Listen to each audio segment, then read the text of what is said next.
피고인은 국무총리로서 12.3 내란의 진실을 밝히고 그의 합당한 책임을 지기는커녕 사후 자신의 안위를 위하여 이 사건 비상계엄 관련 문건을 은닉하고 비상계엄 선포가 적법한 절차에 따라 이루어진 것처럼 보이기 위해 허위 공문서를 작성하였다가 폐기하였으며 헌법재판소에서 위정하였습니다. 피고인은 재판 과정에서도 허위로 진술을 번복하고 대통령실 CCTV와 같은 객관적인 증거에도 불구하고 아무런 기억이 나지 않는다고 주장하는 등 진실을 은폐하고 책임을 벗어나고자 할 뿐입니다. 피고인이 진실을 은폐하고 책임에서 벗어나고자 한 행위들로 인해 우리 사회의 정치적 분열과 갈등이 더욱 심화되었고 앞으로도 이러한 상처와 갈등이 쉽사리 봉합될 수 있을 것으로 보이지는 않습니다. 피고인은 제2회 공판기일에서 12.3 내란에 관하여 여러 가지 법적인 검토가 필요하여 공개적으로 제지하지 못했다는 취지로만 진술하였다가 이 법원의 요구에 따라 내란 중요임무 종사 공소사실이 택일조로 추가되고 대통령실 CCTV 영상 재생 및 증인신문 등 증거조사를 거쳐 자신의 범죄 사실이 탄로나 형사처벌의 기로에 서자 마지못해 최후 진술에 이르렀어야 국민이 겪은 고통과 혼란에 대해 가슴 깊이 죄송스럽게 생각한다는 취지로 진술하였지만 그 사과의 진정성을 인정하기 어렵습니다. 달리 피고인이 진지하게 반성하고 있다거나 자신의 범죄 행위로 인하여 국가와 국민이 입은 피해를 회복시키기 위한 어떠한 노력을 하였다고 볼 아무런 자료가 없습니다. 주문, 피고인을 징역 23년에 처한다. 네, 피고인에게 여쭤보겠습니다. 네, 2024년 이제 12월 3일 날 비상계엄이 있었습니다. 네, 이거 그냥 12.3 비상계엄이라고 이렇게 말씀을 드리면 피고인은 12.3 비상계엄과 관련해서 그 계엄 행위가 위헌이라고 생각하십니까? 아니면 합헌이라고 생각하십니까? 네, 곤란하시면 답변 안 하셔도 됩니다. 네, 그 부분에 대해서는 그 변호사님을 통해서 말씀을 드리도록 하겠습니다. 그러나 제가 40년 가까운 그 공무원 생활을 하면서 결국 시장 경제 그리고 국제적인 이런 신인도 이런 것들을 통해서 우리나라가 발전되어야 한다 하는 그러한 신념을 가져왔던 사람입니다. 그런 차원에서 보면 계엄이라는 것은 국가를 발전시키기 위한 그러한 차원에서 봤을 때에는 그렇게 받아들이기 어려운 그러한 그 상황이다. 그렇게 말씀드리겠습니다. 변호사님으로 하여금 모든 것을 하도록 하고 저는 뭐 특별한 의견 제시는 하지 않는 것으로 하겠습니다. 네, 알겠습니다. 뭐 추가적으로 하실 말씀 있으시면 변호인과 상의하셔가지고 서면으로 내시기 바랍니다. 네, 그러면 CCTV 부분도 확인하도록 하겠습니다. 네. 대통령실 CCTV에 대한 증거조사를 시작하겠습니다. CCTV는 대접견실과 대접견실 앞 복도를 촬영한 영상으로 2024년 12월 3일 17시 59분 59초경부터 2024년 12월 4일 10시경까지 촬영된 것이며 각각 16시간씩 총 32시간에 해당하는 분량의 영상입니다. 본 CCTV 영상은 대통령실 경호처가 관리하는 CCTV 영상으로 12.3 비상계엄 이후 경찰의 보존 요청에 따라 해당 기간 CCTV 영상물을 경호처의 이동식 저장 매체 외장 하드에 백업하여 보관하였고 피고인 등에 의한 수사를 위해 경찰이 이를 건네받았다가 해당 사건 기록이 특검으로 인계된 것입니다. 원칙적으로 영상 자료에 대한 증거조사는 전체를 재생해서 시청하는 방법에 의할 것이나 이 영상 중 본건과 관련된 부분은 주로 2024년 12월 3일 20시 14분경부터 같은 날 23시 05분경까지 사이의 장면이고 그 외 대부분의 영상은 통상적으로 직원들이 이동하거나 빈 공간에 촬영된 영상으로 시간관계상 이를 모두 재생하는 것은 비효율적이라 판단돼서 형사소송규칙 134조의 8 제4항에 따라 재판장님이 허락하셨고 또 피고인 측에서 동의하셨기 때문에 공소사실과 관련된 중요 부분을 선별하여 재생해서 시청하도록 하는 방식으로 증거조사를 하고자 합니다. 구체적으로는 파견 검사들이 나누어서 설명을 드리겠습니다. 네, CCTV 증거조사 시작하겠습니다. 본건은 내란 우두머리 방조로 기소된 사안입니다. 방조범이 성립하기 위해서는 정범을 전제로 하는 것이고 방조범에게는 정범의 고의가 있어야 함은 당연합니다. 피고인은 2024년 12월 3일 대통령실에 도착하기 전 윤석열 대통령이 비상계엄을 선포할 것이라는 사실을 사전에 인지하였습니다. 또한 대통령실에 도착한 이후 2024년 12월 3일 22시를 기해 국무회의 절차도 생략한 채 비상계엄을 선포할 것이라는 점 또한 알게 되었고, 피고인이 윤석열 대통령으로부터 직접 건네받은 포고령 등 계엄 관련 문건을 비롯해서 피고인과 다른 장관들이 건네받은 문건들을 통해 윤석열 대통령이 비상계엄을 선포한 후 군경을 동원하여 국회를 봉쇄하는 등의 폭동을 일으킬 것이라는 점을 알게 되었습니다. 즉, 피고인은 윤석열 대통령으로부터 포고령 등 비상계엄 관련 문건을 수령하는 등 비상계엄 계획의 전모를 알게 되었으므로 피고인에게는 정범의 고의가 인정된다고 할 것이며, 이에 대해서는 다음 슬라이드부터 구체적으로 말씀드리겠습니다. 왼쪽 사진이 그 피고인이 대통령실에 도착한 직후 20분 40시경 대통령실 대접견실로 들어오는 모습입니다. 그때부터 약 20시 45분경까지 피고인과 피고인보다 먼저 도착한 김영호 통일부 장관은 대접견실에서 대기를 하게 됩니다.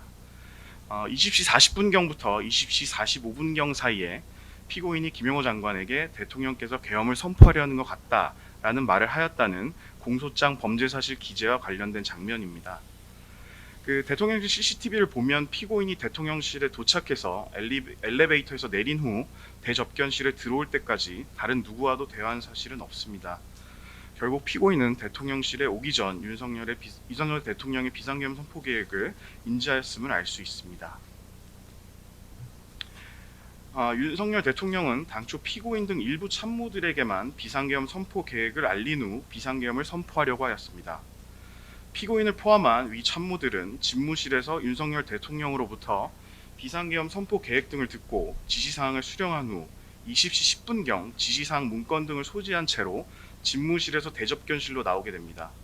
피고인은 두 종류의 문건을 손가락에 끼워서 가지고 나오는 모습이 확인되는데, 조태열 장관과 조태용 국정원장도 문건을 소지하고 있는 모습이 확인되고, 이상민 장관 등 퇴실할 때 문건을 소지하지 않고 있는 장관도 있으나 이후 영상에서 안주머니에서 지시사항 문건을 꺼내어 보는 모습이 확인됩니다. 영상 보시겠습니다.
참고로 말씀드리면 저 지금 나온 문 안쪽이 대통령 집무실입니다.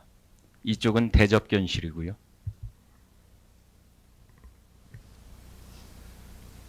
네. 피고인은 대통령 집무실에서 여러 장이 편철된 문건 하나와 페이지 수가 확인되지 않는 두 종류의 문건을 윤석열 대통령으로부터 건네받아 들고 나왔습니다. 그리고 이 문건을 대접견실 책상 위에 두고 읽어보는 모습이 확인됩니다. 피고인이 잠시 후 보시게 될 영상에서 피고인이 여러 장으로 된 문건을 손으로 들어 읽어보고 있고, 그 밑에 또 다른 문건이 있는 모습이 확인됩니다. 따라서 그 최소 피고인이 그 꺼내놓은 문건은 두 종류임을 알 수 있습니다.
문건 밑에 또 하나 문건이 있는 모습이 확인됩니다.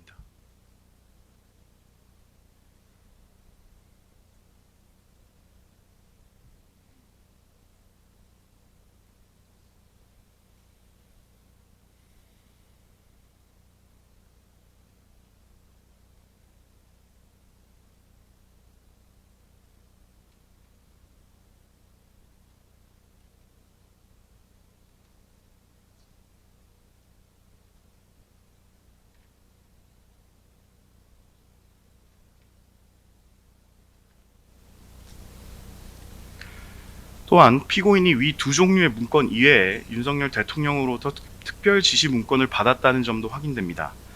피고인이 대접견실 테이블 위에 올려놓은 문건 외에도 피고인이 당시 상의 안주머니에서 또 다른 문건을 꺼내서 보는 모습이 확인됩니다. 서증 조사를 통해 확인한 대로 김영민 장관은 국무총리인 피고인에 대해서도 지시사항 문건이 있었다고 증언하며 그 증언은 본 CCTV 영상과도 부합하는 바 그 신빙성이 매우 높다고 보입니다.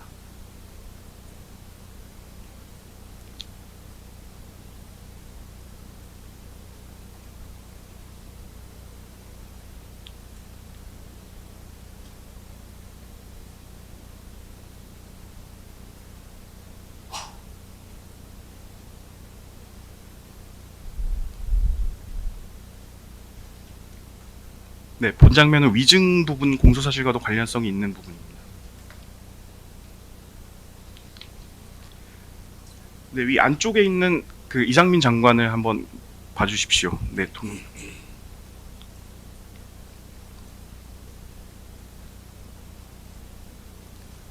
이상민 장관은 퇴실 시에 손에 문건을 들고 있진 않았지만 지금 영상에서 보시는 것처럼 상의 안주머니에서 문건을 꺼내어 읽는 장면이 확인됩니다. 해당 문건은 특정 언론사 등에 대한 단전단수 지시 관련 문건으로 보이고 뒷부분에서 이에 대해서는 좀 더 말씀드리겠습니다.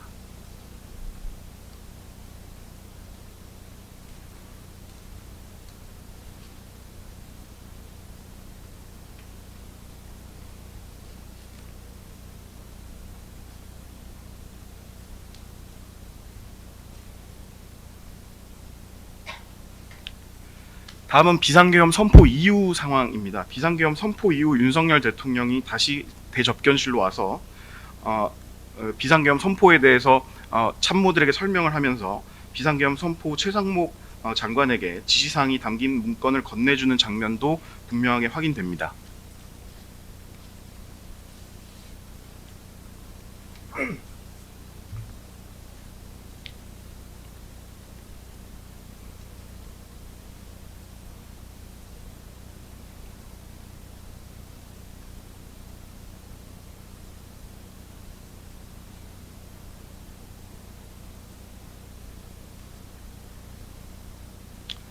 그 최상목 장관은 피고인 바로 좌측에 앉아 있었고 최상목 장관이 이 문건을 읽어볼 때 피고인도 고개를 돌려서 이를 함께 보는 모습이 확인됩니다.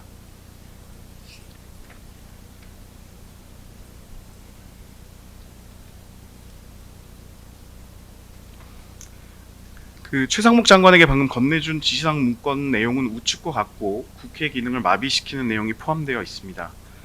지금 보시는 것처럼 피고인은 자신의 바로 옆자리에 앉아있는 최상목 장관이 그 문건을 읽어볼 때 이를 함께 보는 모습이 확인되었습니다. 결국 피고인은 윤석열 대통령이 최상목 장관에게 지시한 국회 자금 차단, 비상입법기구 관련 예산 편성 등의 지시를 통해 국회 기능을 마비시키려 한다는 사실도 인식하였다고 봄이 상당하다고 할 것입니다. 다음은 조태열 장관과 관련된 지시사항 문건입니다. 조태열 장관도 대통령실 집무실에서 대접견실로 나올 때 지시사항 문건을 들고 나온 모습이 확인되고 조태열 장관의 진술대로 이는 제외 공간과 관련한 지시사항이었습니다. 이와 같이 대접견실에서 윤석열 대통령이 피고인과 함께 있을 때 이 문건을 조태열 장관에게 건네준 것이기 때문에 피고인 또한 이를 인지하였다고 봄이 상당합니다.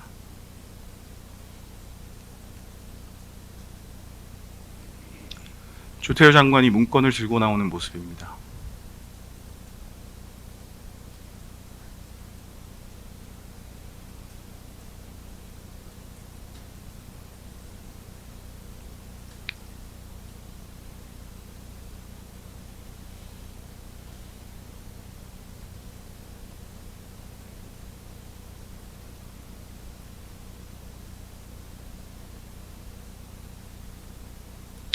여기서도 보시면 문건 2개인 것이 조금 더 분명하게 확인이 됩니다.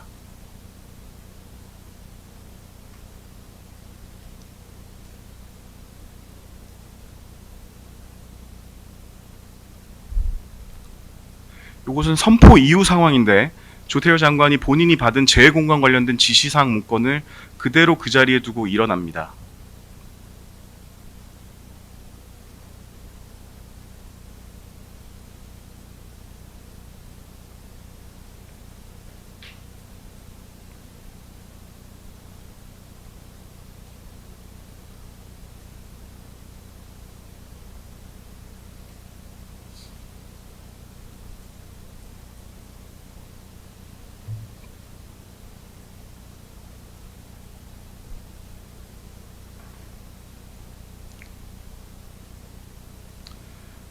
이 상황은 피고인과 그 이상민 장관이 대통령실에서 떠나기 직전 그 뒤에서 얘기할 단전 단수에 관해서 협의를 하는 상황인데, 요 뒤에 보시면 그 조태열 장관에 대한 지시 문건도 피고인이 직접 챙기는 모습이 확인이 됩니다.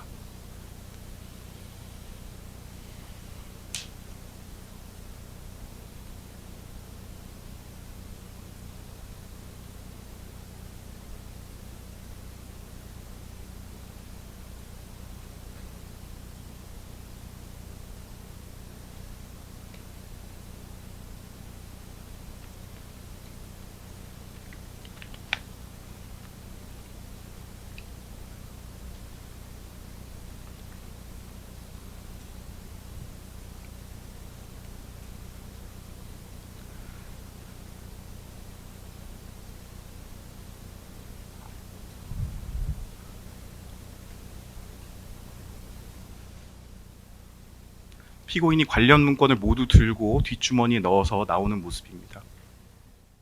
재판장님, 저게 지금 계엄 직후의 상황인데요. 조금만 앞으로.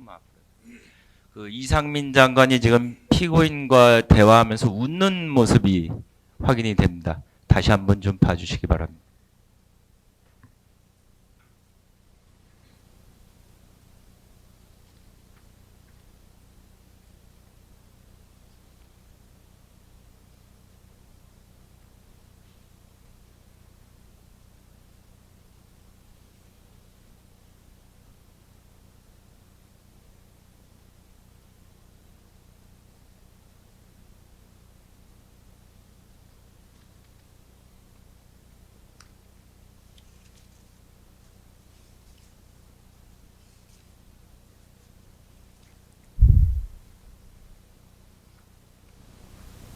예, 다음 슬라이드는 저희 공소사실 그 요지 말씀드릴 때도 말씀드렸던 그 슬라이드입니다. 방조행위를 간단히 다시 한번 말씀드리면, 비상계엄이 선포되기 전에는 비상계엄 선포의 요건인 국무회의 심의를 거친 것과 같은 외관 작출을 건의하여 심의할 의사 없이 의사 정족수를 채우기 위해 일부 국무위원들만 추가로 대통령실로 소집하여 국무회의 외관을 작출하고, 22시경을 기해 비상계엄이 선포될 수 있도록 의사 정족수를 채우기 위해 송미령 장관에게 전화하여 출석을 독촉하고, 계엄 선포 직전 윤석열에게 동조하며 범행 결의를 강화하였습니다. 그리고 피고인은 비상계엄 선포 후에는 윤석열 대통령의 지시사항을 수용하고 국무위원들에게 부서를 할 것을 설득하였으며, 이상민 장관과 대통령이 지시한 단전 단수 조치의 이행 방안에 대해 협의하였습니다. 뿐만 아니라 야당 원내대표와 통화를 통해 국회 상황을 살피고 통보 절차를 보완하기도 하였습니다. 해제 결의 이후에도 신속한 그 비상계엄 해제를 위한 국무회의 소집 건의를 묵살하고 국무회의를 마친 후 대통령실 직원과 부서 등 사후 절차 보완 논의를 하였다는 것입니다. 다음 슬라이드부터는 피고인의 방조행위에 대해서 구체적으로 말씀드리겠습니다. 이 부분은 21시 14분경 CCTV인데요. 이 부분을 보면 김영현 장관이 집무실에서 대접견실로 들어오면서 피고인에게 손가락 4개를 편 채 다가가 피고인과 무언가 협의를 하는 모습이 확인됩니다. 이때는 당시 대통령실에 모여 있었던 국무위원들을 제외하고 국무회의 의사 정족수에서 4명이 부족한 상황이었습니다. 김영현 장관이 이처럼 손가락 4개를 펴서 숫자 4를 표시한 것은 국무회의 의사 정족수에 4명의 국무위원이 부족하다는 것을 표시한 것입니다. 피고인도 김영현 장관이 손가락 4개를 편 것을 보면서 김영현 장관과 긴밀하게 협의를 하였는데, 이를 볼 때 피고인과 김용현 장관은 국무회의 의사 종족수 4명을 채우기 위해 긴밀히 협의한 사실을 확인할 수 있습니다. 누가 김용현 장관입니까? 지금 영상 이제 재생하겠습니다. 네.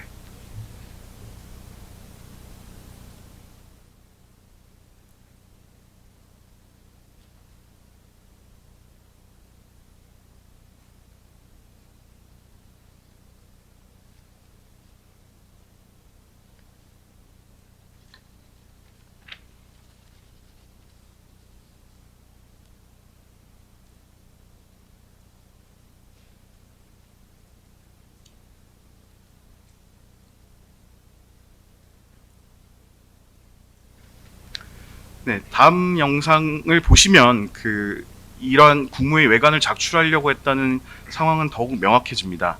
앞으로 보시게 될 그 영상은 21시 29분경 CCTV인데 방금 김용현 장관이 대통령실 5층 복도에서 이날 윤석열 대통령의 지시를 받고 국무위원들에게 소집 연락을 했던 김정한 수행실장에게도 손가락 4개를 펴보이고 다시 이어서 대접견실로 들어가 피고인을 비롯한 국무위원들에게 손가락 4개를 들어 표시하는 장면입니다.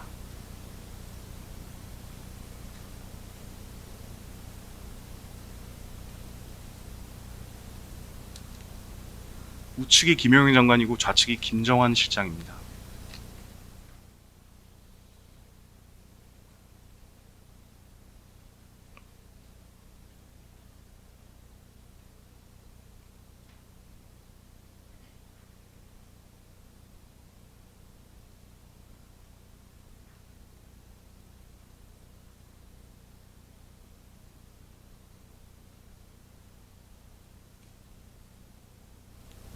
여기서도 손가락 4개를 펴보이며 국무위원들과 무언가를 상의하는 모습이 확인됩니다.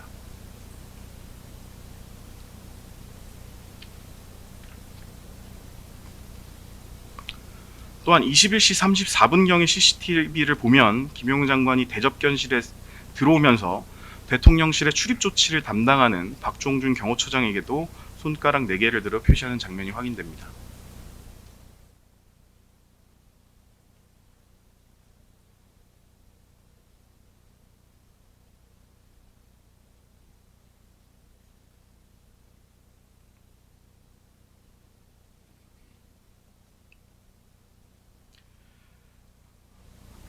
당시 국무위원들을 소집하려고 하는 상황에서 비상계엄 선포가 예정된 22시가 다가옴에도 의사 종족수가 채워지지 않자 피고인이 직접 송미령 장관에게 전화를 하여 대통령실로 빨리 오라고 독촉하는 모습입니다.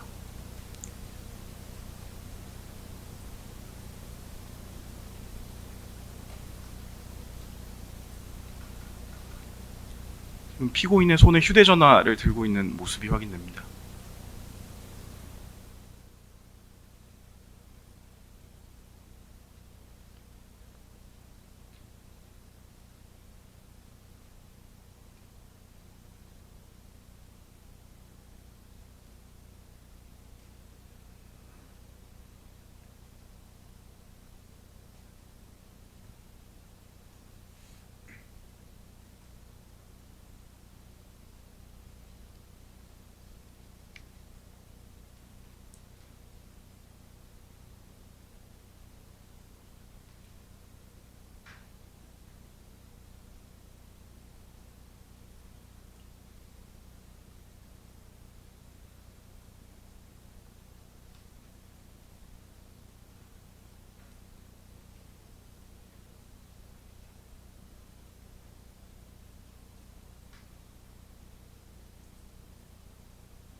지금 전화를 걸고 있는 모습입니다.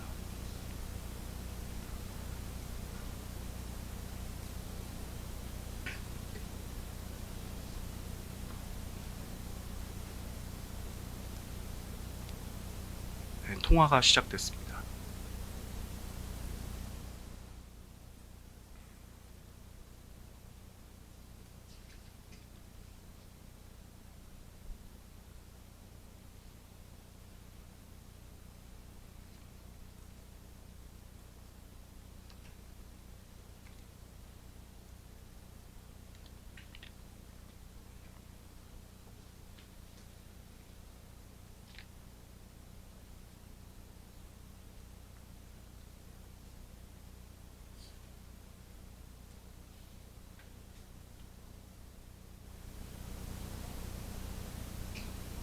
네, 통화 종료 모습입니다.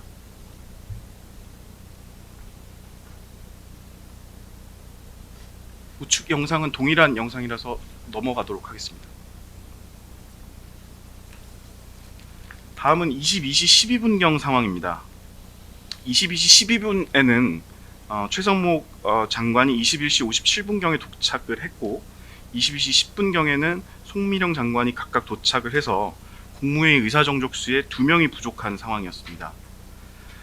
김영훈 장관이 이때 피고인을 비롯한 국무위원들에게 손가락 1개를 들어 표시하는 장면이 확인되는데 이 22시 12분 직후인 2분 뒤인 22시 14분경에 조경 보건복지부 장관이 대접견실로 들어오는 모습이 확인됩니다.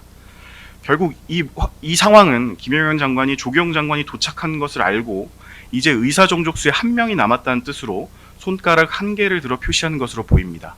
영상 보시겠습니다.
피고인이 국무위원들을 부른 이유가 오로지 국무회의 의사정족수를 채우기 위한 것이었다는 사실은 의사정족수가 충족되기 전 상황과 그 이후 상황을 보면 보다 분명하게 확인됩니다.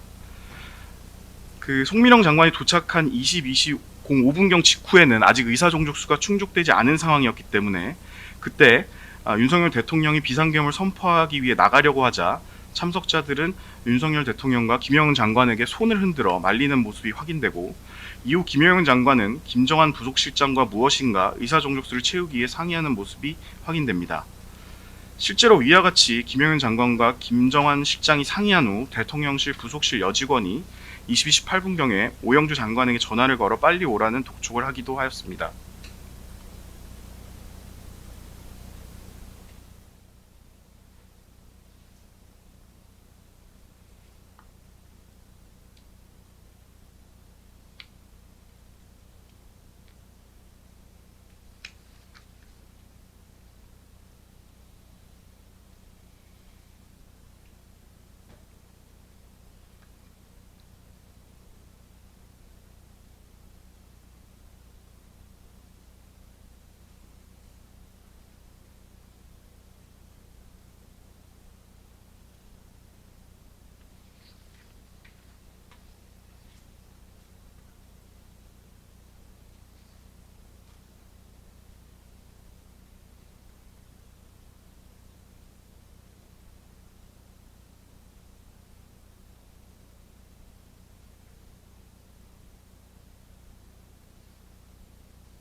반면 오영주 장관이 도착해서 의사정족수가 충족된 이후의 상황은 완전히 다릅니다. 윤석열 대통령이 대접견실을 나가려고 할 때 아무도 이를 말리지 않았고 지금 재생할 장면처럼 오히려 피고인은 윤석열 대통령과 함께 비상계엄을 선포하러 가는 김영현 장관에게 테이블 위에 있던 서류를 스스로 건네주기도 하였습니다.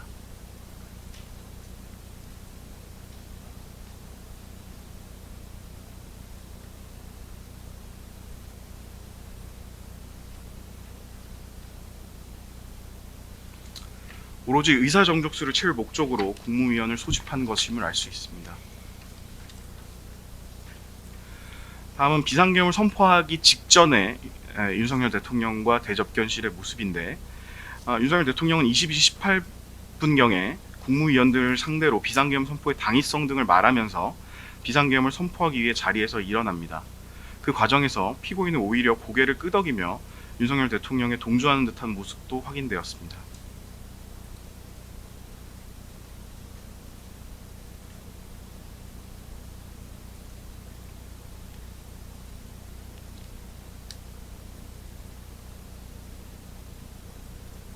행정부 2인자인 피고인의 지위에 비추어 위와 같은 동조 표시가 범행 결의를 크게 강화시켰을 것임이 분명하다고 할 것입니다. 다음은 아까 보신 것처럼 피고인이 김영현 장관에게 서류를 건네주는 모습을 확대한 영상입니다. 윤석열 대통령과 함께 대접견실을 나갔던 김영현 장관이 대접견실로 뛰어들어와 비상계엄 선포와 관련해서 자신이 놓고 간 서류를 달라고 손짓하자 피고인이 그 서류를 집어들어 김영현 장관에게 건네주는 모습이 명확히 확인됩니다.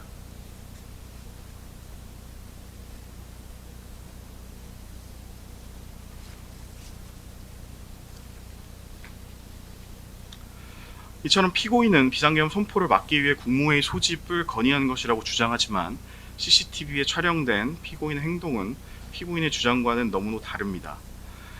국무회의 의사 정족수가 충족되었음에도 윤석열 대통령에게 국무회의를 하자거나 국무위원들의 말을 들어보라는 건의를 한 상황은 전혀 확인되지 않고 오히려 비상계엄을 선포하려는 윤석열과 김용현 장관에게 관련 서류를 건네주었습니다. 그리고 오히려 동조의 의사표시를 하는 모습까지 확인됩니다. 이를 볼 때 국무회의를 통해 윤석열 대통령의 12.3 비상계엄 선포를 막으려고 했다는 피고인의 말은 거짓으로 보이고 피고인의 오로지 국무회의 외관을 작출할 의도로 국무회의 소집을 한 것이라는 사실이 확인된다고 할 것입니다. 다음은 국무위원들에게 부서를 하도록 한 부분과 관련된 영상입니다.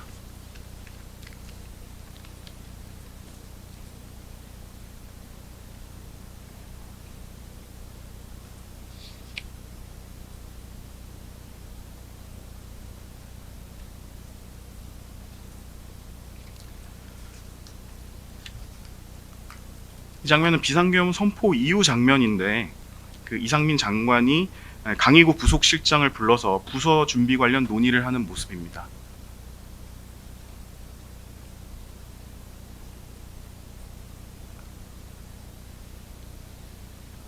추후 증거조사 등을 통해 밝혀질 내용이나 이때 이상민 장관은 강의구 부속실장에게 국무회의에 참석한 국무위원들 서명을 받아야 하니 챙겨보세요 라고 말했다고 진술하는데 이는 비상계엄 선포 관련 부서를 받기 위한 것임이 확인됩니다.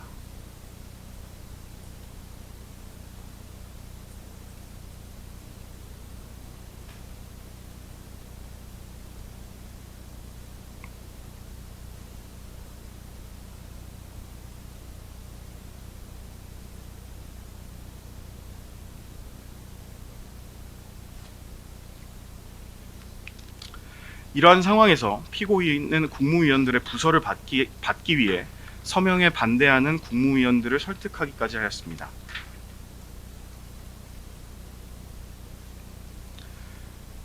비상계엄 선포 이후 강의구 부속실장이 국무위원들에게 서명을 요구하였고 대접견실을 나가려던 일부 국무위원들이 다시 대접견실로 모인 상황입니다. 그런데 이때 국무위원들 간에 서명을 해야 한다는 의견과 할 수 없다는 의견이 나뉘어 의견 충돌이 발생했고 이 장면은 최상목 장관 등이 서명을 할 수 없다며 부서를 권유하는 피고인을 향해 격앙된 채 말하는 모습입니다.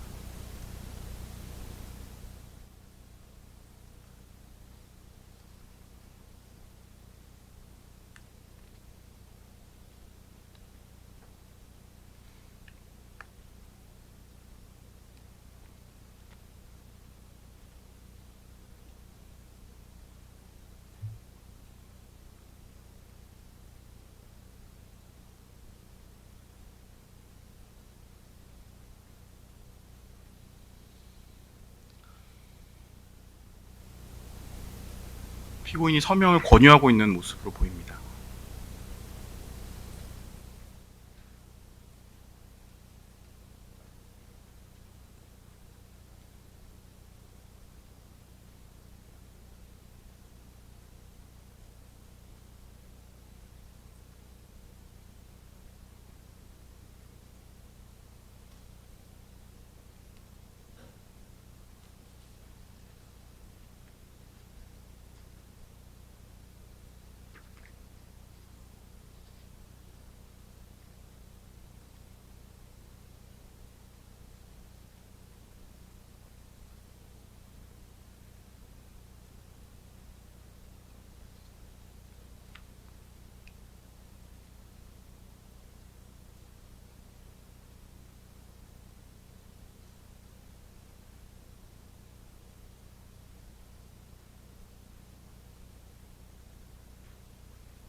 지금 말씀하시는 분은 누구신가요?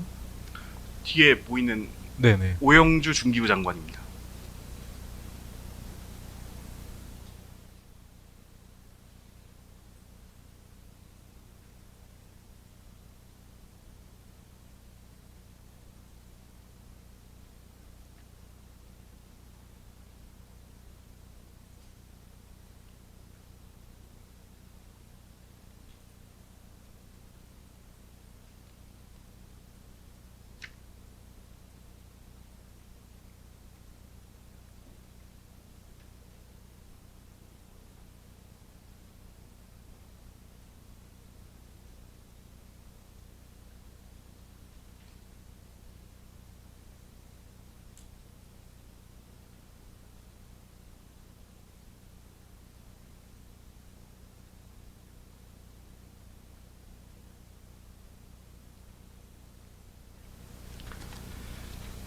다음은 그 비상계엄 선포 이후에 윤석열 대통령이 대접견실로 돌아와 일부 그 참모들에게 지시사항을 전달한 후 회의를 종료하고 집무실로 들어가기 전에 이상민 장관에게 다시 한번 경찰 및 소방에 전화하여 단전단수 조치를 확실하게 이행하라는 뜻으로 전화하는 모습의 손동작을 한 것으로 보이는 장면인데, 이때 피고인은 이 모습을 바로 그 지근거리에서 모두 지켜보고 있었습니다.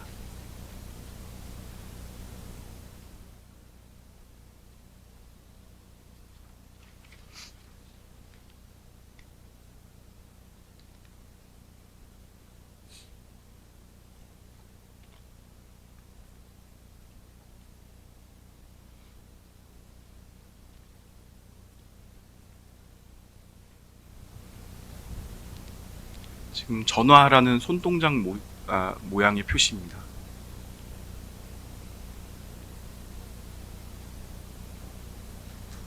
피고인이 이를 모두 지켜보고 있는 모습이 확인됩니다.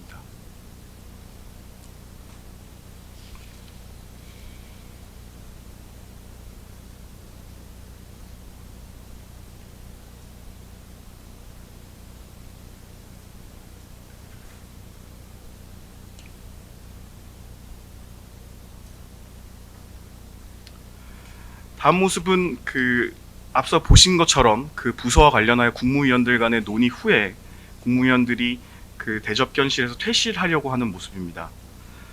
이상민 장관을 포함한 국무위원들이 대접견실에서 퇴실하려고 하자 피고인은 이상민 장관에게 앉아보라는 손짓을 하면서 이상민 장관을 다시 자리에 앉게 하였습니다.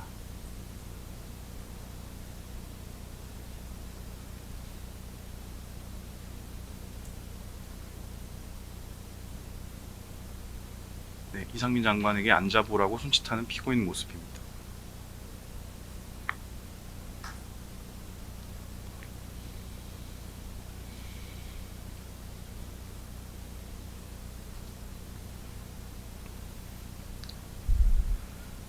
그 뒤에서 보시게 되겠지만 피고인은 이상민 장관을 자리에 앉게 한 후 약 16분에 걸쳐서 서로 가지고 있는 문건을 주고받으며 대화를 하였고, 피고인이 이와 같이 이상민 장관을 남게 한 이유는 피고인이 이미 집무실 안에서 이상민이 단전단수 조치를 지시받은 것을 알고 있었고, 조금 전에 보시는 것처럼 대통령이 다시 한번 그 지시를 강조하는 것을 목격하였기 때문에 국무총리로서 그 이행 방안을 논의하거나 그와 관련된 내용을 점검하기 위한 것으로 판단됩니다.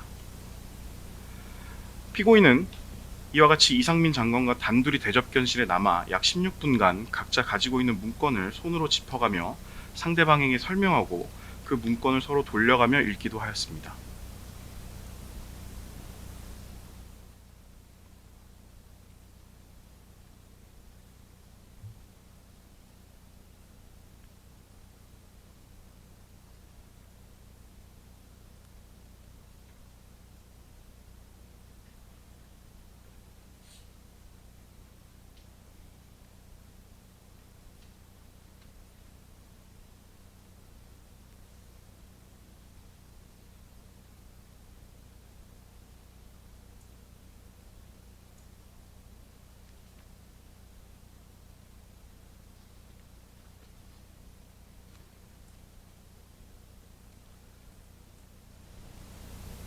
이상민 장관이 자신이 가지고 있던 문건을 피고인에게 건네주는 모습입니다.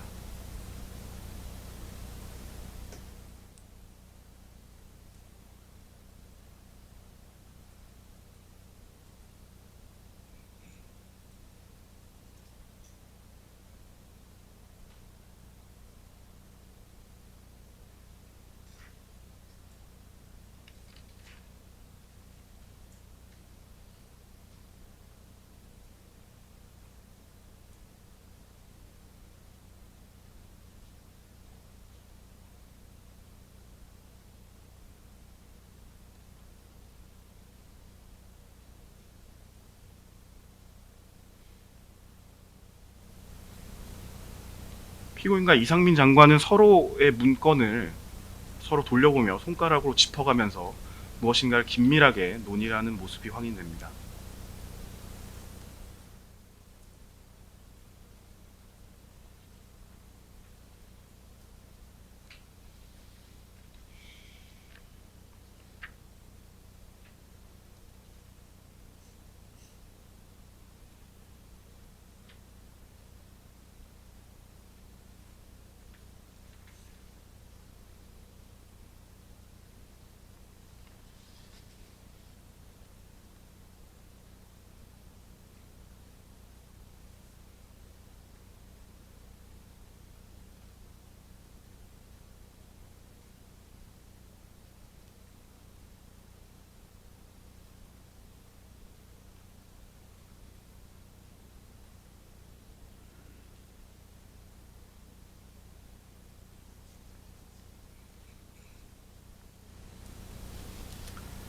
네, 아까 그 논의 장면을 캡처한 사진들 몇 장을 보시겠습니다.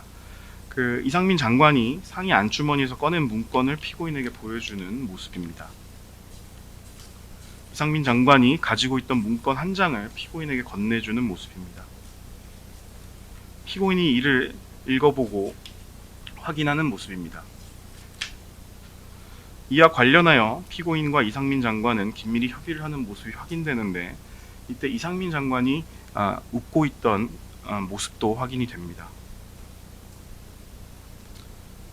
심지어 피고인은 이상민 장관으로부터 받은 문건을 손가락으로 가리키며 이상민 장관에게 무엇인가를 이야기하고 이상민 장관이 고개를 끄덕이기도 하였습니다. 이처럼 피고인은 이상민 장관으로부터 이상민 장관이 가지고 있던 모든 문건을 함께 보았고 이에 대해 설명을 듣기도 하였습니다. 이상민 장관이 일어선 채 피고인에게 문건의 특정 부분을 가리키며 설명하고 피고인이 이를 확인하는 모습입니다. 네, 계속하여 이상민 장관이 피고인과 문건을 손가락으로 짚어가며 일일이 확인하는 모습입니다. 이처럼 피고인은 비상계엄 선포 이후 모두가 떠났음에도 이상민 장관과 단둘이 남아 장시간 적극적으로 협의할 만큼 중요한 대화를 나누었는데, 관련 증거 등을 종합할 때 위 내용은 이상민 장관이 윤석열 대통령으로부터 지시받은 문건, 즉 구체적으로는 국회, 민주당사, 언론사 등에 대한 시간대별 봉쇄 계획과 언론사 등에 대한 단전 단수 등이었던 것으로 보입니다. 이처럼 피고인은 주도적으로 이상민 장관에게 비상계엄 선포에 따른 대통령 지시사항을 논의하자고 제의하고 이상민 장관이 받은 지시사항을 살펴보고 점검하였습니다. 이는 국무총리로서 비상계엄 선포에 따른 행정각부에 대한 대통령의 지시사항을 총괄하여 챙겨보면서 내란 범행을 방조한 것으로 보입니다. 그 피고인이 이상민 전 장관과 이렇게 둘이서 이야기하는 시간 16분이라고 하셨나요? 네. 네, 알겠습니다. 저희가 좀 간추린 겁니다. 전체는 16분입니다. 아, 네. 그래서 제가 시간을 다시 확인해 봤습니다. 예. 네. 다음은 비상계엄 해제 이후에도 국무위원들의 부서를 받아서 12.3 비상계엄의 절차적 요건을 보완하려고 했다는 점에 대한 영상입니다. 영상 먼저 보시겠습니다.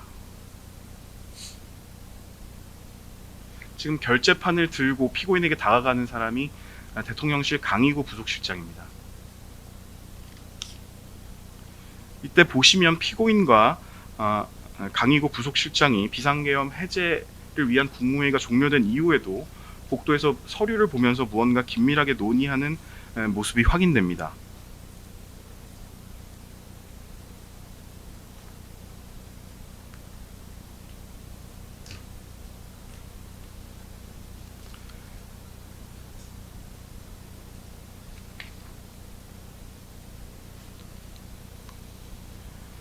그 당시 모습을 살펴보면 강희구 실장은 결재판에 서류를 준비해 피고인을 기다렸다가 피고인과 함께 서류를 살펴보며 무엇인가를 긴밀하게 논의하는데 강희구 실장과 피고인은 비상계엄 선포 직후부터 국무위원들의 부서를 받으려고 했었고 국무총리와 대통령 부속실장이 별도로 이야기를 나눌 만한 특별한 사정이 없었으며 비상계엄 해제를 위한 국무회의가 종료된 이후에도 피고인이 참석 국무위원들을 상대로 부서를 받으려고 한 정황이 확인되는 점, 그리고 피고인과 강희구 실장이 사후에 공모하여 비상계엄 선포 문서를 허위로 작성한 점 등을 비추어 봤을 때 당시 대화 내용은 국무위원들의 부서를 받는 방법을 논의한 것으로 보입니다.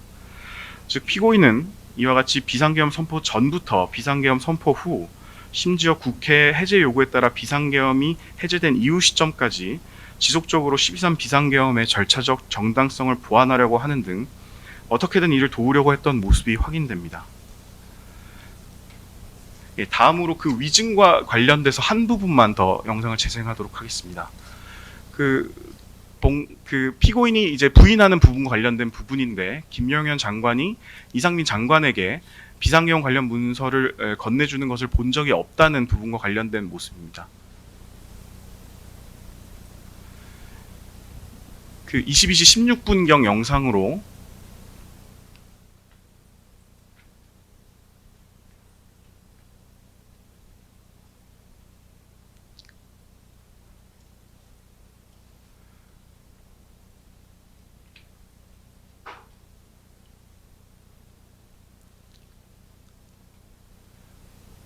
김영현 장관이 강희구 부속실장에게 비상계엄 관련 문건을 건네줍니다.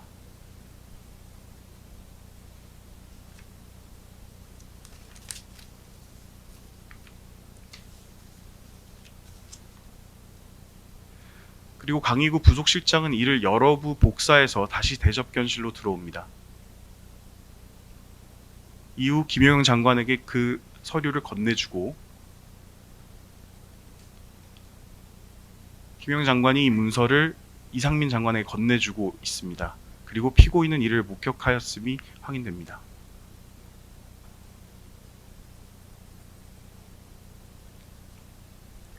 네, 여기까지 대통령실 CCTV 증거 조사를 마치겠습니다. 뒤와 관련된 것은 사실과 다르다는 점을 지적해서 말씀드립니다.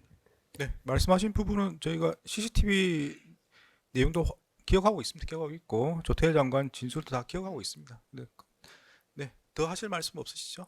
네. 다음으로 2025년 11월 18일자 추가 증거 신청서 관련 증거입니다. 순번 640번은 피고인의 헌법재판소 증언 등 영상을 첨부한다는 수사보고이고 순번 641번은 헌법재판소에서 피고인이 한 증언 영상 파일입니다. 중요 부분을 재생하는 방식으로 조사하겠습니다.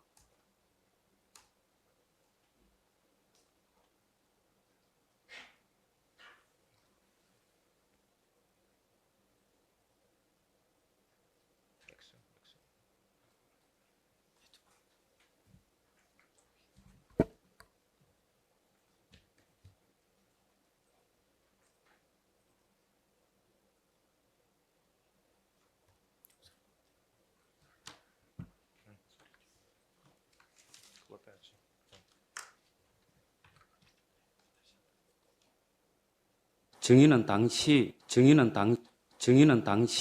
집무실이나 대접견실에서 계엄과 관련된 문건, 이를테면 포고령, 비상계엄 선포 담화문, 또 비상계엄 선포문 뭐 그런 것을 본 적이 있습니까? 저는 계엄 선포 당일 대통령실에서 계엄과 관련된 문건을 보거나 받은 기억이 없습니다. 최상무 부총리와 조태열 외교부 장관은 피청구인 측으로부터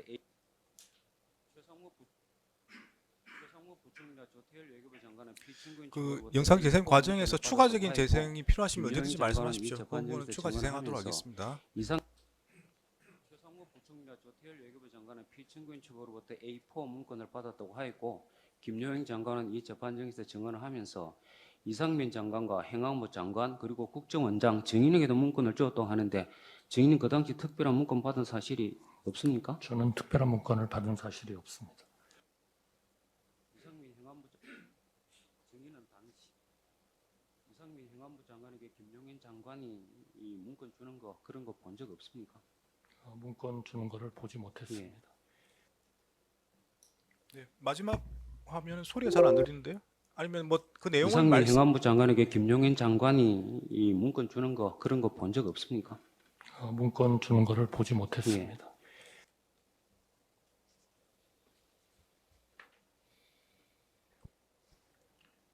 네, 저희가 USB에 담았는데 전체 영상이 하나 있고 이렇게 그 중에서 추출한 3개의 영상을 추가로 제출했습니다. 일단 뭐 그 부분은 변호인 의견에 따라서 뭐 추가 재생을 할 수도 있습니다. 언제든지 필요하시면 추가 재생을 말씀하시면 그 부분 추가로 재생하도록 하겠습니다. 혹시 의견 있으신가요? 예. 네, 다음으로 순번 642번은 윤석열 정부의 비상계엄 선포를 통한 내란 혐의 진상규명 국정조사 특별위원회에서 피고인이 증언한 영상 파일입니다. 마찬가지로 중요 부분을 재생하는 방식으로 조사하겠습니다. 선서, 본인은 국회가 실시하는 윤석열 정부의 비상계엄 선포를 통한 내란 혐의 국정조사 특별위원회에서 증언을 함에 있어 국회에서의 증언 감정 등에 관한 법률 제8조의 규정에 의하여 양심에 따라 숨김과 보탬이 없이 사실 그대로 말하고 만일 진술이나 서면 답변에 거짓이 있으면 위증의 벌을 받기로 맹세합니다. 2025년 1월 22일 국무총리 한덕수. 네, 이거 피고인이 선서하는 장면입니다. 님께 쪽지를 줄 때 볼 수 있는 상황 아니에요? 같이 와 있었던 국무위원들이. 그래서 이 국무위원 아닙니까? 들어가자마자 뭐 비밀스럽게 불러서가 아니라 4명이 앉아 있는 자리에서 준 거 맞죠? 그 사실입니다. 자, 다시 한번 한덕수 총리께 묻겠습니다. 보셨습니까? 안 보셨습니까? 제가 여러 번 말씀을 드렸는데요. 그때 상황이 지금 외교부 장관 말씀하신 대로 굉장히 충격적인 상황이어서 못 봤다? 전체적인 것들이 기억을 하기가 굉장히 어렵습니다. 의원님께서도 그러한 상황을 조금은 이해를 해주셨으면 좋겠습니다. 말이라면은 못 들었을 수 있다는 변명이 통할 수가 있어요. 그런데 5명이 옹기종기 모여 앉아 있는 상황에서 이렇게 동의 주는 걸 못 봤다. 이거는 정말로 말도 안 되는 거죠, 상식적으로. 제가 한 말씀 드리면은 종이를 건네주신 동시에 총리께서 저한테 외교부 장관은 어떻게 생각하십니까? 질문을 하셨습니다. 그래서 저는 동시에 종이를 건네받고 질문을 받았기 때문에 종이 내용을 들어볼 시간도 없이 반대 의견을 그 자리에서 바로 했기 때문에 그 섞여 있는 상황이라서 못 보실 수 있다고 저는 생각합니다. 그러면 더 볼 수 있는 상황이죠. 왜 그러냐면 대통령이 제 말을 듣고 듣는 순간에 총리가 질문했다는 거 아닙니까? 바로 그 의견 교환이 있었기 때문에 그 종이의 존재는 저밖에 인식 못할 가능성이 있다고 저는 생각합니다. 아니요. 그게 상식적으로 그런 것이 아니라 지금 총리가 장관을 보면서 질문을 하는 겁니다. 그렇기 때문에 시선이 같이 가 있는 거예요. 그래서 못 볼 수가 없는 거죠. 아예 부인하기로 작정을 했으니까 제가 더 이상 묻지는 않겠습니다. 저 박성재 네, 다음 파일 한덕수 제공하겠습니다. 증인께 묻겠습니다. 총리님의 증언이 사실이라는 것을 전제로 몇 가지 좀 확인하고 싶습니다. 조태열 증인이 도착해서 자리에 앉으니 윤석열 피의자가 장관님 비상계엄을 하려고 합니다라고 말하고 A4 용지를 건넸다라고 증언했습니다. 기억하시죠? 저한테 그런 적은 없습니다. 아니 그렇게 그 상황에 대해서 기억하시냐고 여쭤본 겁니다. 제가 정확히 기억은 못하겠습니다. 왜냐하면 제가 우리 국정원장을 뵌 거는 아니요, 그 외교부 장관이 도착하자마자 비상계엄을 하려고 합니다라고 하면서 A4 용지를 주셨다라고 증언을 하셨거든요. 맞습니까? 저는 그거는 그 자리에 옆에 바로 계셔가지고 총리께서 그 외교부 장관은 어떻게 생각하십니까? 라고 물어봤다고 증언을 했는데 그것도 기억이 나지 제가 않으십니까? 물어본 거는 사실은 나중에 외교부 장관님이 말씀을 해주셔서 알게 된 거고요. 기억이 안 나신다는 제가 그거를 말씀이신 거죠? 물었다면은 대통령께 이 계엄에 대해서 반대한다는 의견을 좀 더 명확하게 총리님, 제가 총리님의 의도를 여쭤보는 것이 아니라 사실관계를 여쭤보는 제가 거여가지고요. 기억을 그 부분을 못 네, 하겠습니다. 기억이 안 나신다는 얘기신 거죠. 10분 뒤에 조태용 국정원장이 그때 도착을 합니다. 그 조태용 증인한테도 국정원장님 비상계엄을 하려고 합니다. 이렇게 말했는지 여부도 기억이 안 나시겠네요. 네, 제가 그렇게 한 적은 없습니다. 네, 그 증인께서 말씀하시기로는 윤석열이 국무회의 소집 의사가 없어서 증인께서 소집을 해야 한다라고 말씀을 하셨다라고 주장을 하셨어요. 그러면 도대체 무슨 기준으로 8시 멤버를 먼저 불렀을까라는 의문이 여전히 남습니다. 그 총리의 증언이 사실이라고 하면 조태열 증인에게 A4 용지를 줬던 것처럼 각 장관들에게 임무를 하달하려고 준 것이 아닌가라는 생각이 그런 합리적 의구심이 들 수밖에 없어요. 증인께서 국무회의를 소집하려고 노력했다라는 말이 사실이라면 그 8시 장관들을 왜 불렀느냐에 대한 의문이 남는다라는 점을 말씀드리는 겁니다. 제가 대통령님으로부터 받은 서류는 하나도 없습니다. 네, 제가 그걸 여쭤보는 것은 아닙니다. 네, 네. 22시로 방송 시간도 잡아놨었고 계엄 지시서를 A4 용지로 인쇄까지 해왔던 피의자가 장관들이랑 토론하려고 불렀을 것 같지는 않습니다.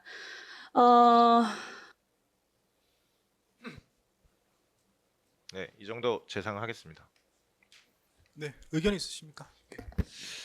지금 마지막에 그 피고인이 조태열 장관에게 문서 A4 용지 문건을 주면서 계엄을 선포하려 한다라고 하는 것을 전제로 지금 국회의원들이 여러 질의를 했는데 그 자체가 이미 이 법정에서 조태열 장관의 증인신문을 통해서 밝혀졌듯이 피고인이 조태열 장관이 왔을 때 조태열 장관에게 문서를 주거나 또는 계엄을 선포하려 한다는 이야기를 하지 않았다는 것은 이 법정에서 분명히 밝혀졌다라는 점을 말씀을 드립니다. 그래서 사실과 다른 것을 전제로 지금 국회의원들이 계속 물었기 때문에 피고인이 그 청문회가 아니고 위원회에서 진술하는 과정에서 일부 사실과 다른 내용들이 현출이 됐고, 또한 지금 저희들 기소된 위증 부분은 이 부분이 아니고 그 앞서 말씀드렸던 문건을 받았는지 이런 부분이기 때문에 뒤와 관련된 것은 사실과 다르다는 점을 지적해서 말씀드립니다. 네, 말씀하신 부분은 저희가 CCTV 내용도 기억하고 있습니다. 기억하고 있고 조태열 장관 진술도 다 기억하고 있습니다. 네, 더 하실 말씀 없으시죠? 네. 과거 내란 범죄의 경우 관련자들에 대해 모두 중한형이 선고되었음이 확인됩니다. 이는 내란죄가 불법으로 헌법이 설계한 국가 작동 원리를 파괴하여 국가의 존립을 위태롭게 하고 자유민주적 기본 질서에 입각한 대한민국의 헌법 질서를 파괴하는 범죄라는 점을 고려한 것으로 판단됩니다. 특히 이번 12.3 비상계엄 사태는 과거 45년 전 내란 범죄보다 더 막대하게 국격을 손상시키고 국민들에게 커다란 상실감을 주었다는 점에서 그 피해는 이루 헤아릴 수 없고 가늠하기도 어렵습니다. 과거 내란 범죄의 경우 관련자들에 대해 모두 중한형이 선고되었음이 확인됩니다. 이는 내란죄가 불법으로 헌법이 설계한 국가 작동 원리를 파괴하여 국가의 존립을 위태롭게 하고 자유민주적 기본 질서에 입각한 대한민국의 헌법 질서를 파괴하는 범죄라는 점을 고려한 것으로 판단됩니다. 특히 이번 12.3 비상계엄 사태는 과거 45년 전 내란 범죄보다 더 막대하게 국격을 손상시키고 국민들에게 커다란 상실감을 주었다는 점에서 그 피해는 이루 헤아릴 수 없고 가늠하기도 어렵습니다. 다시는 대한민국에서 이와 같은 불행한 역사가 되풀이되지 않도록 하여야 할 것입니다. 이상의 점을 종합하여 피고인에게 징역 15년을 선고하여 주시기 바랍니다. 피고인 한덕수에 대한 내란 우두머리 방조 등 사건에 대한 특별검사의 최종 의견 및 구형에 대해 말씀드리도록 하겠습니다. 피고인은 국무총리로 대통령의 제1보좌기관이자 행정부의 2인자이며 국가 최고 정책심의기구인 국무회의의 부의장으로 대통령의 권한이 국민의 기본권과 국가의 이익을 증진시키기 위해 합법적으로 행사되도록 보좌해야 하여야 하고, 잘못된 권한 행사에 대해서는 이를 견제하고 통제해야 할 의무가 있습니다. 그럼에도 불구하고 피고인은 비상계엄 선포 당일인 2024년 12월 3일 국민 전체의 봉사자로서 국무총리의 의무를 저버리고 윤석열의 위헌 위법한 비상계엄 선포 업무를 보좌하였습니다. 피고인에 대한 범죄 사실은 크게 세 가지인데, 첫째, 대통령이었던 윤석열을 우두머리로 하는 국헌문란 목적의 폭동에 있어 국무총리로서 윤석열의 범죄 행위를 돕고, 이를 통해 내란 상태가 지속 확대되도록 함으로써 방조하거나 또는 이를 위한 중요한 임무에 종사하였습니다.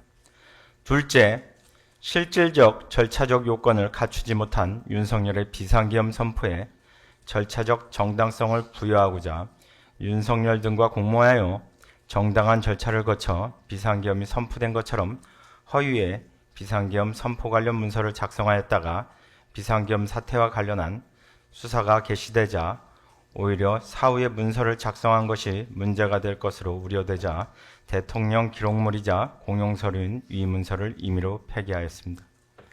셋째, 윤석열에 대한 탄핵 심판과 계엄 관련자들의 수사 및 재판을 방해하기 위해 거짓으로 증언하여 위증하였다는 것입니다.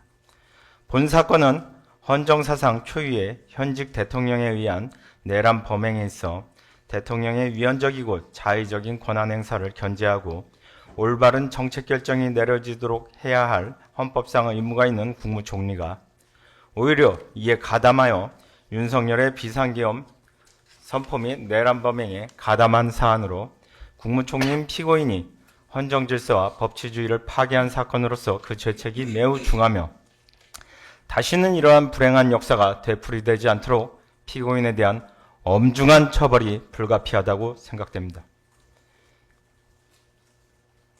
특히 피고인은 2024년 9월경 야권에서 제기된 계엄령 준비설에 대해 2024년 9월 3일 국회 예산결산특별위원회에서 계엄은 우리 국민 누구도 받아들일 수 없다.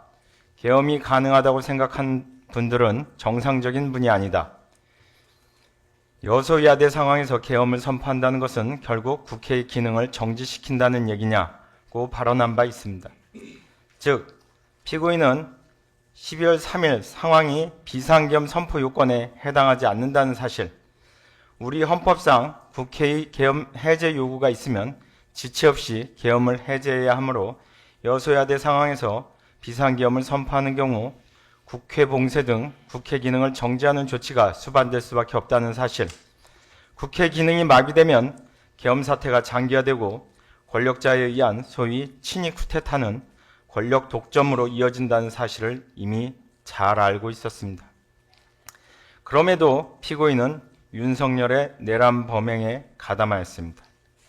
피고인은 형법 제87조 제1호 제32조에 따른 내란 우두머리 방조 또는 형법 제87조 제2호의 내란 중요임무 종사, 형법 제227조 제229조에 따른 허위 공문서 작성 및 허위 작성 공문서 행사, 대통령 기록물 관리에 관한 법률 제30조 제2항, 제14조에 따른 대통령 기록물 관리에 관한 법률 위반, 형법 제141조 제1항에 따른 공용서류 선상, 형법 제152조 제1항에 따른 위증으로 기소되었습니다. 그에 따라 피고인의 법정형은 내란 우두머리 방조죄는 무기 또는 10년 이상의 징역 또는 금고의 형에, 내란 중요임무 종사죄는 사형 무기 또는 5년 이상, 경합범 가중 시 37년 이하의 징역 금고에 해당합니다. 과거 내란 범죄의 경우 관련자들에 대해 모두 중한형이 선고되었음이 확인됩니다.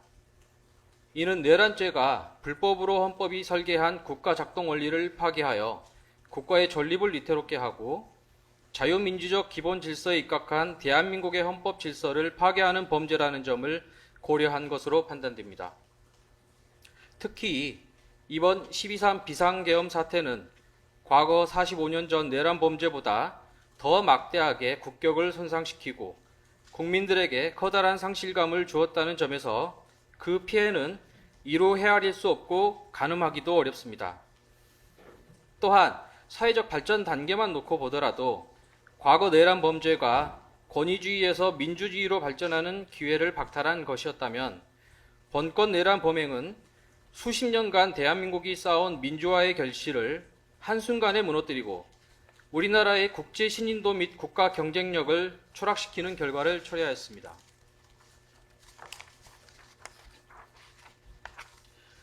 경제 발전에도 중대한 건립도를 야기하였고, 그리고 계엄으로 인한 국민들이 받은 충격과 트라우마는 지금까지도 여전히 계속되고 있습니다.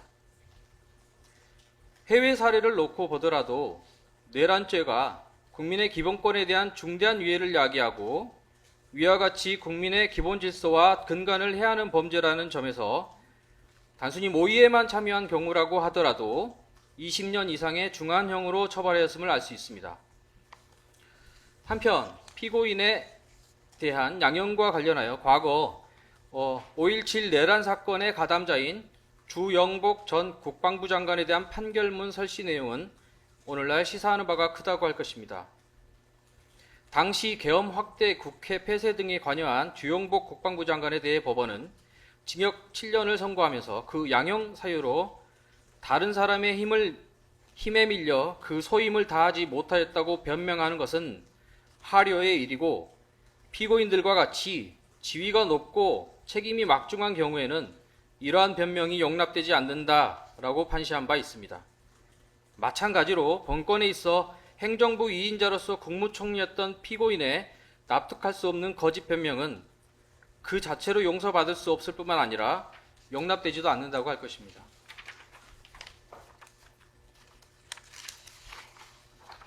구체적으로 피고인의 경우 내란죄의 중대성 이외에도 피고인이 행정부의 2인자이자 국무총리로서 이 사건 내란 사태를 막을 수 있는 사실상 유일한 사람이었음에도 국민 전체의 봉사자로서의 의무는 저버리고 계엄 선포 전후의 일련의 행위를 통해 내란 범행에 가담하고 그로 인한 국가와 국민에 대한 피해가 실로 막대한 점, 국무회의 위회관 작출, 사후부서 등을 통해 절차적 하자를 보완 치유하여 12.3 비상계엄의 정당성을 부여하려고 시도한 점, 본인의 죄책을 숨기기 위해 허위 공문서 작성 등 사법방해 성격의 범죄를 추가로 저지른 점, 수사 및 재판 과정에서 거짓 변명, 진술 번복 등 비협조적인 태도로 일관하고 개전의 정이 없는 점, 이러한 사정들이 양형 사유로 고려되어야 할 것입니다. 본 사건은 대한민국 민주주의에 대한 테러입니다. 국가, 국민 전체가 피해자입니다. 그동안 대한민국 사법 시스템은 죄에 상응하는 책임을 엄히 묻는 방향으로 발전되어 왔으며 엄중한 범죄인 본건에 대하여 강화된 양형 기준, 발전된 시대적, 경제적, 사회적 변화를 고려할 필요가 있습니다. 나아가 피고인을 엄히 처벌함으로써 다시는 대한민국에서 이와 같은 불행한 역사가 되풀이되지 않도록 하여야 할 것입니다. 이상의 점을 종합하여 피고인에게 징역 15년을 선고하여 주시기 바랍니다. 네, 유무죄에 대한 설명을 마치고 양형에 대해서 보도록 하겠습니다. 대법원 양형 기준과 관련하여 내란 중요임무 종사죄와 대통령 기록물 관리에 관한 법률 위반죄에 대하여는 양형 기준이 설정되어 있지 않고 양형 기준이 설정된 범죄와 그렇지 않은 범죄 사이의 경합범에 관하여는 그 하한만을 양형 기준이 설정된 범죄의 양형 기준상 형량 범위 하한에 따르도록 되어 있습니다. 따라서 양형 기준은 이 사건 양형에 중요한 영향이 없습니다. 양형 사유를 구체적으로 살펴보겠습니다. 피고인은 1970년 6월경 공무원으로 임용된 이래 약 50년 동안 외교통상부 통상교섭본부장, 국무조정실장, 경제부총리 겸 재정경제부 장관, 국무총리 등으로 재직하면서 다수의 훈장과 포장을 받았습니다. 피고인 윤석열 등의 내란 행위에 관하여 사전에 모의하거나 실행 행위를 지휘하는 등 보다 적극적으로 가담하였다고 볼 자료는 없습니다.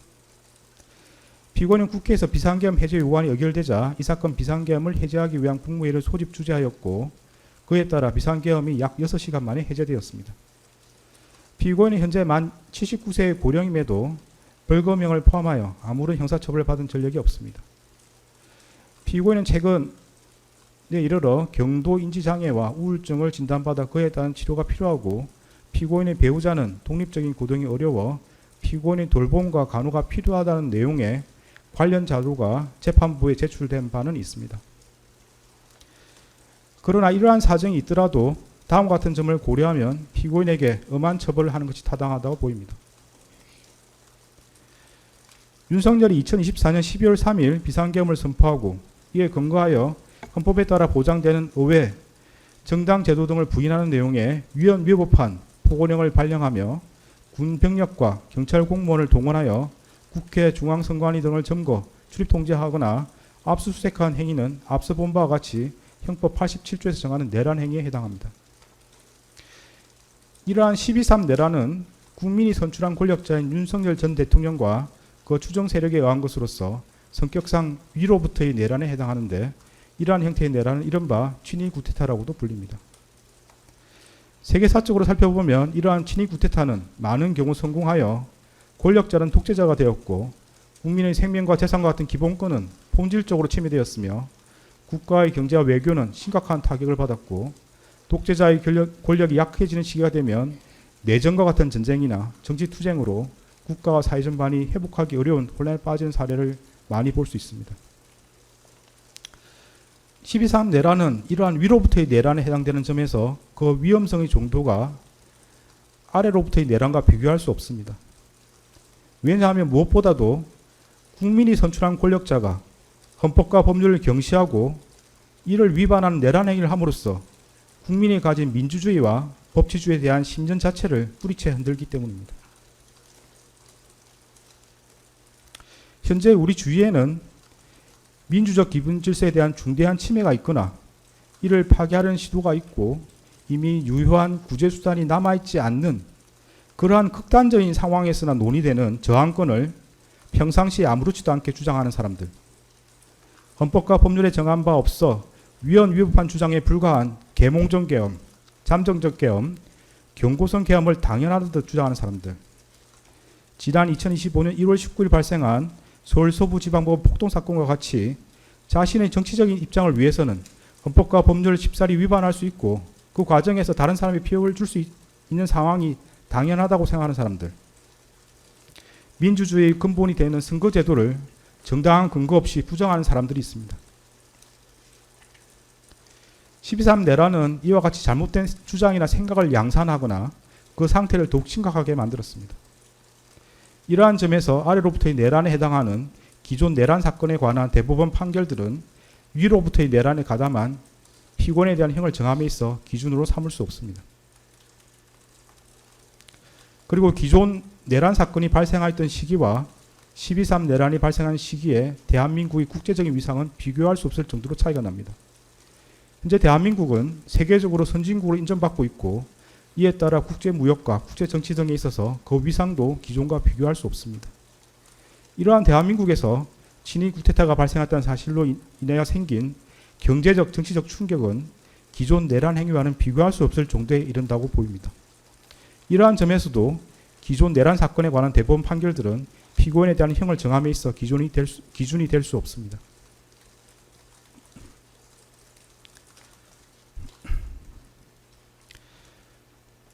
(12.3) 내란 과정에서 사망자가 발생하지 않았고 내란 행위 자체는 몇 시간 만에 종료되긴 하였습니다. 그러나 이는 무엇보다도 무장한 계엄군의 맨몸으로 맞서 국회를 지킨 국민의 용기에 의한 것입니다.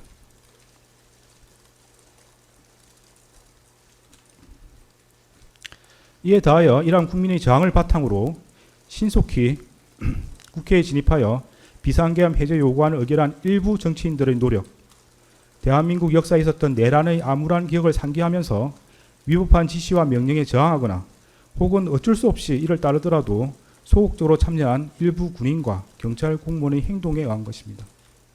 결코 12.3 내란 가담자에 의한 것이 아닙니다. 따라서 12.3 내란 가담자에 대한 형을 정함에 있어 피해 발생이 경미하였다거나 짧은 시간 동안 진행되었다는 사정을 깊이 고려할 수는 없습니다. 일단 국헌을 물랑하게 할 목적의 폭동이 발생하면 이로 인하여 막대한 인명과 재산상 피해, 사회적 혼란이 초래될 것은 분명하고 혹시라도 내란이 성공하여 국민적 합의로 성립한 현재의 헌법 질서가 폭력에 의하여 무너지게 되면 이를 원래대로 회복하는 것은 대단히 어려운 일이 될 것입니다. 따라서 그러한 내란 행위를 사전에 차단할 필요가 있고 이러한 목적을 달성하기 위해서는 내란 행위에 가담한 사람들을 무겁게 처벌하는 것이 불가피합니다. 피고인은 간접적으로나마 민주적 정당성과 그에 대한 책임을 부여받은 국무총리로서 헌법과 법률을 준수하고 헌법을 수호하고 실현하기 위한 모든 노력을 기울여야 할 헌법적 의무를 부담합니다. 그럼에도 피고인은 12.3 내란이 성공할지도 모른다는 생각에 이러한 의무와 책임을 끝내 외면하고 오히려 그 일원으로서 가담하기로 선택하였습니다. 이러한 피고인의 행위로 인해 대한민국은 자칫하면 국민의 기본권과 자유민주적 기본 질서가 유린당하였던 어두운 과거로 회귀하여 독재 정치라는 수렁에서 장기간 헤매 나오지 못하게 될 수 있었고 국민은 씻을 수 없는 상실감과 상처를 입게 되었습니다. 피고인은 국무총리로서 12.3 내란의 진실을 밝히고 그의 합당한 책임을 지기는커녕 사후 자신의 안위를 위하여 이 사건 비상계엄 관련 문건을 은닉하고 비상계엄 선포가 적법한 절차에 따라 이루어진 것처럼 보이기 위해 허위 공문서를 작성하였다가 폐기하였으며 헌법재판소에서 위정하였습니다. 피고인은 재판 과정에서도 허위로 진술을 번복하고 대통령실 CCTV와 같은 객관적인 증거에도 불구하고 아무런 기억이 나지 않는다고 주장하는 등 진실을 은폐하고 책임을 벗어나고자 할 뿐입니다. 피고인이 진실을 은폐하고 책임에서 벗어나고자 한 행위들로 인해 우리 사회의 정치적 분열과 갈등이 더욱 심화되었고 앞으로도 이러한 상처와 갈등이 쉽사리 봉합될 수 있을 것으로 보이지는 않습니다.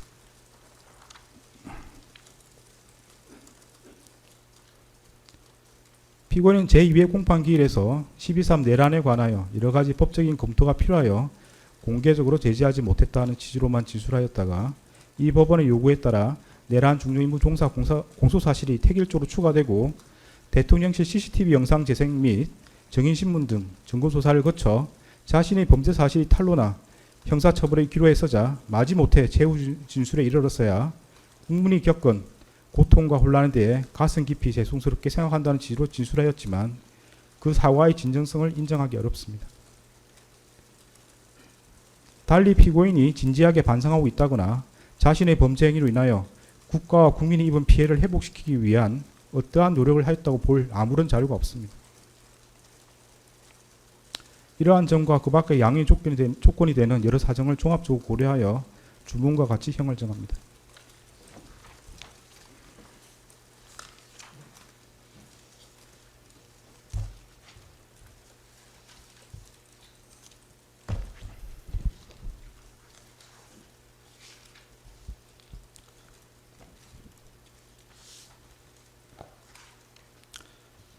주문. 피고인을 징역 23년에 처한다.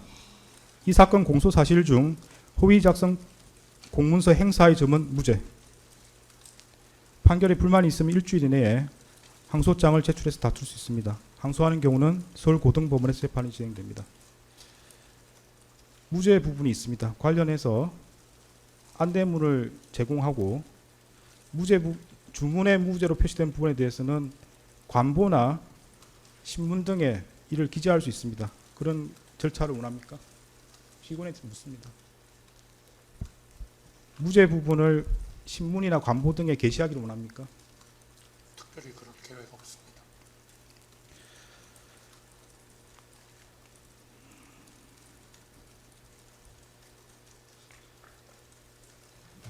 네, 관련 규정에 따라서 보상 안내물을 교부합니다.